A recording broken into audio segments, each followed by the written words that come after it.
Hi, everybody. Welcome to Sentinel Sports Extra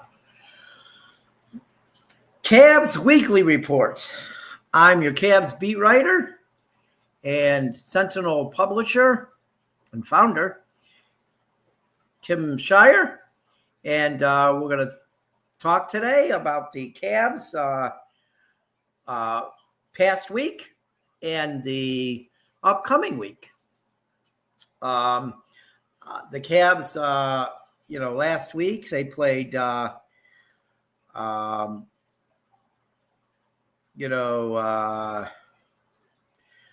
about that. A little something was not in the spot it was supposed to be there, and got me a little confused there for a second. But so the last week, last time we were here was on last Monday. The Cavs played 3 games this past week. I predicted they would go 3-0, and they did go 3-0. So that I finally got a prediction right. I was a little worried when I predicted them to go 3-0 because I'm like, I've been wrong so many times.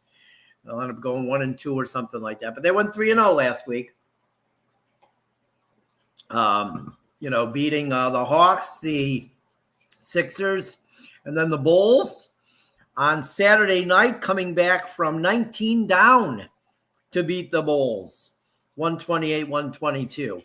Before we go any further, let me remind you that this Sentinel Sports Extra Cleveland Cavaliers Weekly Report is brought to you by CT Roofing and Power Washing, the official roofer and power washer of the Lake County Sentinel. To get a free quote and help with filing an insurance claim, call CT Roofing at 440-278-0205. So, as I said, the Cavs came back, overcame a 19-point deficit in the second quarter. On Saturday night, they were down as many as 18 in the third quarter, and they came back and beat the Bulls 128-122. It was an impressive comeback, and they were without Darius Garland. It was back-to-back games. They gave Garland the night off. They know what they're doing, the team, but I kind of questioned it. Why would you have Garland play against Washington, a far lesser opponent, and then sit him against Chicago? But, I guess that's how they had planned it. So, that's how it transpired. And it ended up working because the Cavs won the game. So who am I to guess? Who am I to second guess the head coach, or the the medical staff? But so that was last week, 3-0. I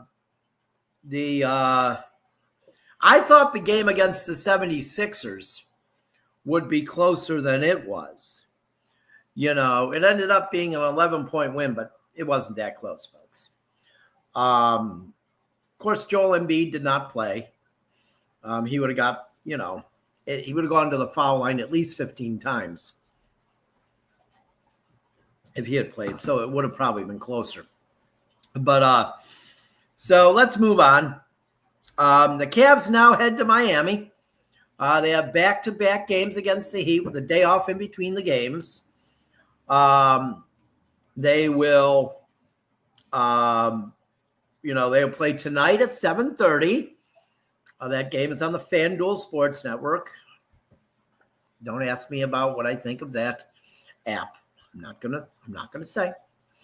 But the Cavs will.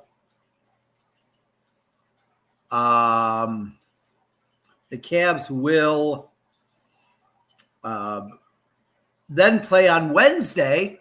They'll have a day off in South Beach, and then they'll play on Wednesday night against the Heat. and then they'll take a flight home, and but the Heat is 5-4 on the season. They're 3-0 at home, and they are 7th in the Eastern Conference and 1st in the Southeast Division. So that tells you how good the Southeast Division is. But I think Washington's in that division. I think Atlanta's in that division. Yeah. So the Cavs, the Heat leads the all-time series 80-53 over the Cavs. The Cavs are 17-51 all-time in South Beach. So getting 2 wins there, it'll be tough. Even though the Heat is not, what they were, it will be tough. For some reason, the Cavs have trouble. They had a double-digit losing streak in South Beach at one point, and I can't remember what it was, but it was just ridiculous. The Cavs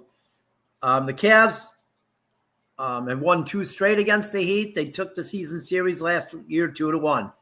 One of my favorite memories of the series with the Heat came on December 17th, 1991. A couple weeks after Heat center at the time, Ronnie Cycli, said that he was the best center in the NBA, and he particularly called out Cavs center Brad Daugherty. Then the Cavs played the Heat in Richfield just on December 17th, 1991. And the Cavs dismantled, destroyed, pummeled, bombed. I'm trying to think of some obliterated the Heat. It was the largest margin of victory in NBA history for a long time until I think it just got broke a couple years ago. The Cavaliers beat the Heat that night, 148-80. 8 Cavaliers were in double figures. Brad Daugherty outscored Ronnie Cycli 17-7, and he out-rebounded him. The Cavs, like I said, they had 8 players in double figures. Winston Bennett was in the starting lineup that night. Mark Price and John Battle led all scorers with 18 points each. So the thing about it is that my recollection of that game was we had a power outage in the first quarter at my house. And I was listening to it on the radio. And, once the power went out, I didn't turn the radio off. I just left it on because, why not? I don't know when the power comes back on, everything will come on. So the power did come on. It was out a while, probably like an hour and a half. And the power came back on, and the first thing I hear was Cavs legend Joe Tate say, "Cavs by 70. I was like, wait, did he mean Cavs by 7? And then they went up by 72. I think they led by as much as 74 in the game. But, yeah, first thing I hear is Cavs by 70. And I'm like, what the, and it's crazy because nobody had like an amazing game. It was the Lenny Wilkens team game. And, we talk about that today. And, Lenny Wilkens passed away yesterday. Lenny Wilkens was an amazing coach. He was voted one of the top 15 coaches of all time in NBA history. He had the most wins for a while. He had the record. He coached the Blazers, the Supersonics, the Cavs, the Hawks, the Knicks, and the Raptors. And he was a great coach. Everyone respected Lenny Wilkens. And, his teams played the team game. He was a point guard, so his teams played the team game. He taught what he did as a point guard. It was an amazing. It was amazing. That's what I really fell in love with the Cavs during that time. I mean, they were there, the Cavs, but the Lenny Wilkens era is still today my favorite era of Cavs basketball. I know they won a championship, and I have total respect for LeBron James. I do. But those Lenny Wilkens years were special. And they just couldn't get past Michael Jordan. I had lunch dinner with Chuck Daly one time when I was covering the Cleveland Rockers. He was a scout for the Orlando Miracle, a team that is they're the Connecticut Sun, but they're going to be the Boston Sun soon, I believe, or the Boston something. Who knows what they'll change their name to. I think they're trying to move. But he was a scout for them. And we had dinner, and he was so nice. He was a Cavs coach at one point. He was so nice to me. A lot of times professional coaches they'll talk down to you, but not Chuck Daly. He was a great guy. And I could tell you, a current college coach just mentioned the State. Now he talks down to you. He thinks he invented the game. But let's get on with the story. Chuck Daly said to me at dinner, we're just talking about those Cavs teams, when he was a Pistons coach, and he said, every year we hope, Tim, that we didn't come up against the Cavs in the first round because we didn't match up well against them. We were always happy when the Cavs had to play Michael Jordan in the first round because the Cavs didn't match up well against the Bulls and Michael Jordan.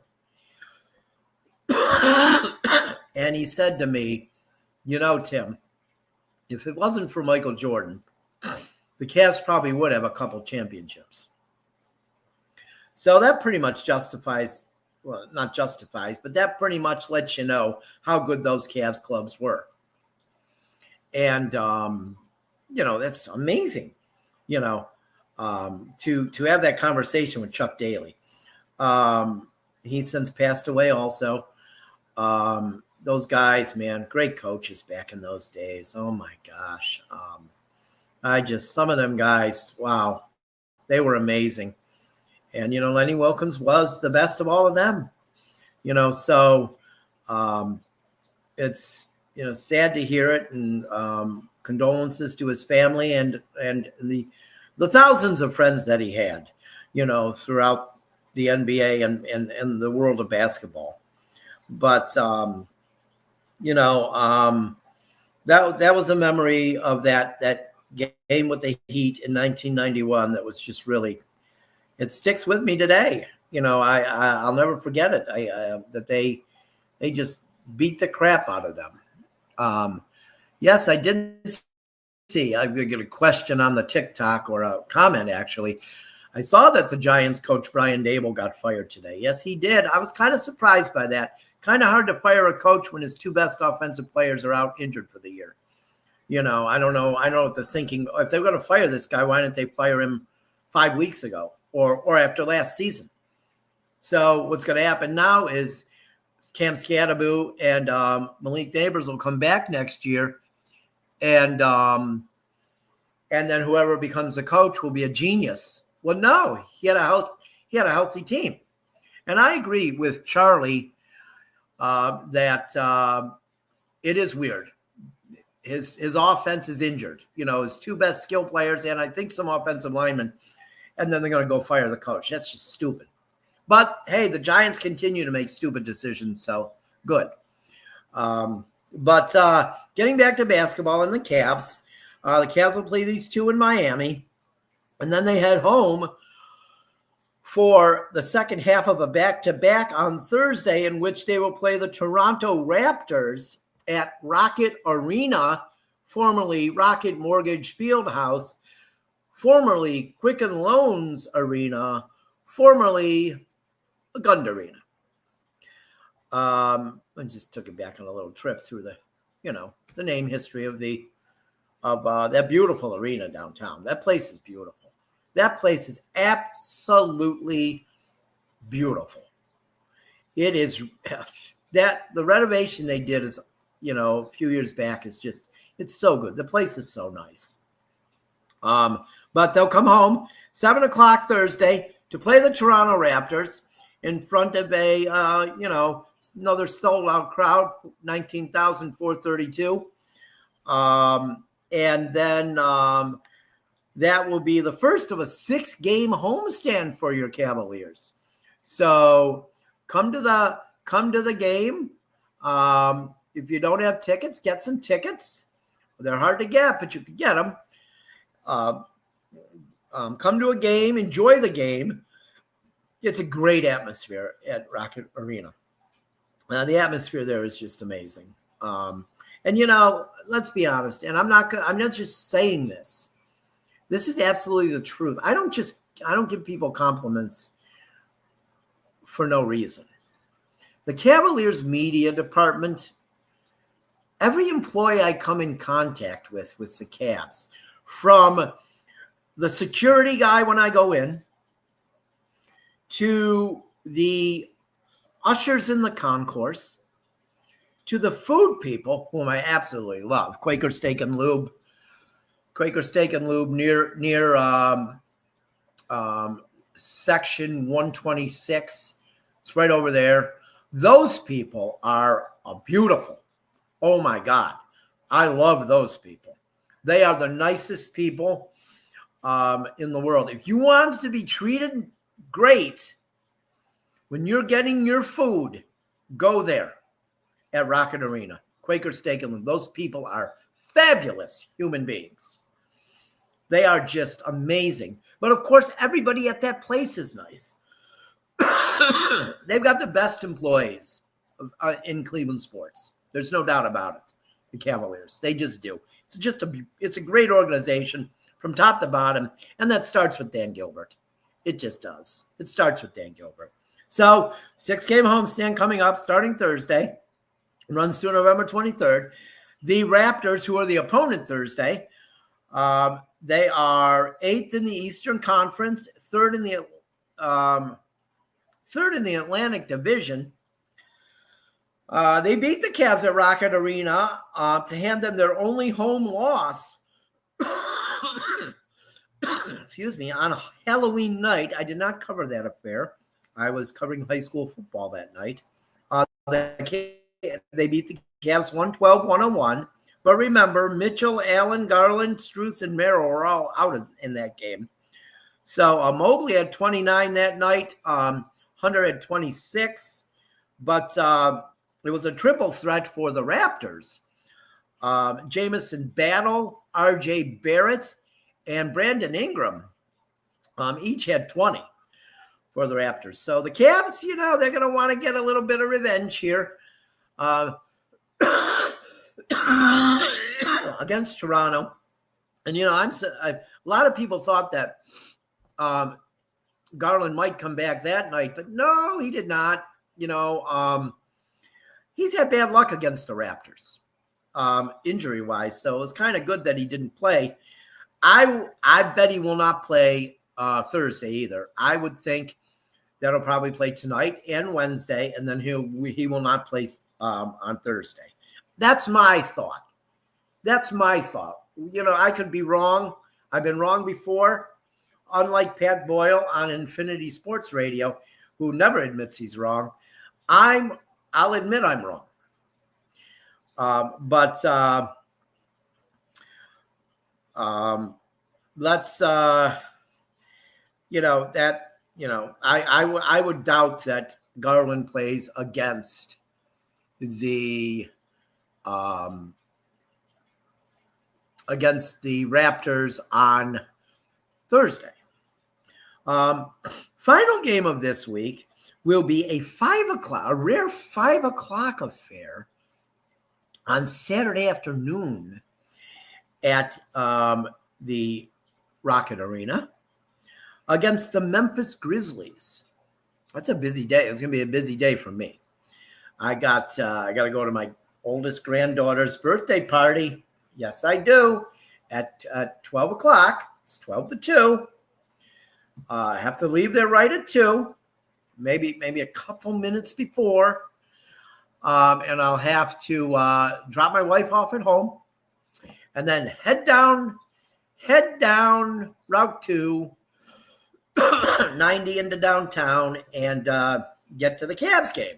And then be with you guys at around maybe 3 o'clock for the pregame report on Saturday.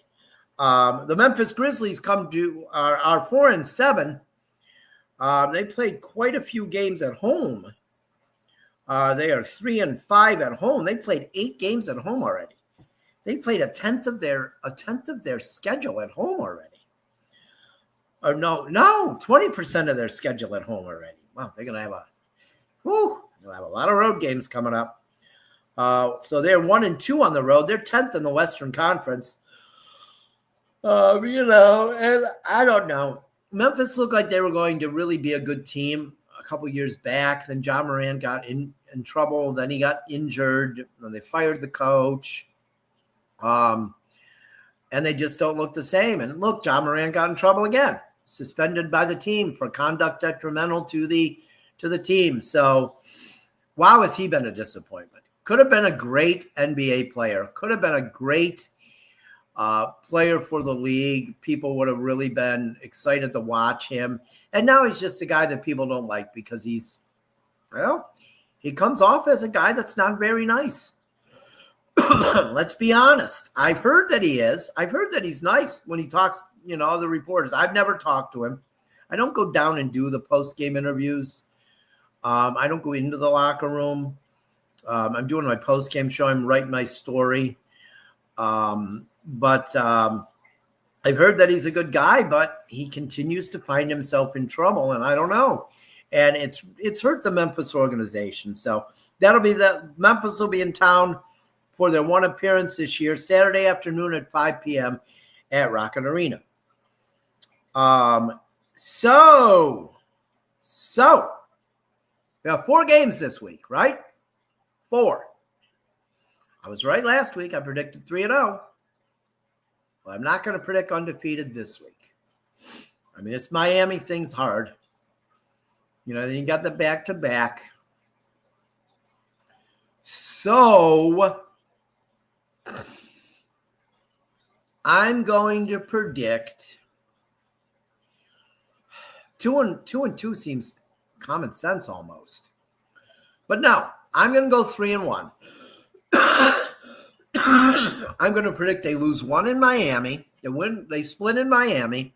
They're going to beat the Raptors Thursday, and then they'll beat the Grizzlies on Saturday. So I usually don't give the individual games and how I pick them, but that's what I think.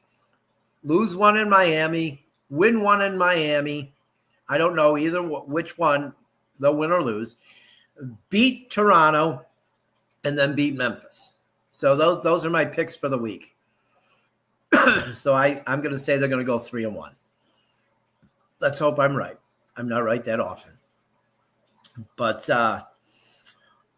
before we go, I want to tell you that this Cavs Weekly Report is brought to you by CT Roofing and Power Washing, the official roofer of the Lake County Sentinel. For a free quote and help filing an insurance claim, 440-278-0205. And we will see you Thursday around 5 o'clock from Rocket Arena when the Cavs take on the Raptors. Until then, have a good night, everybody.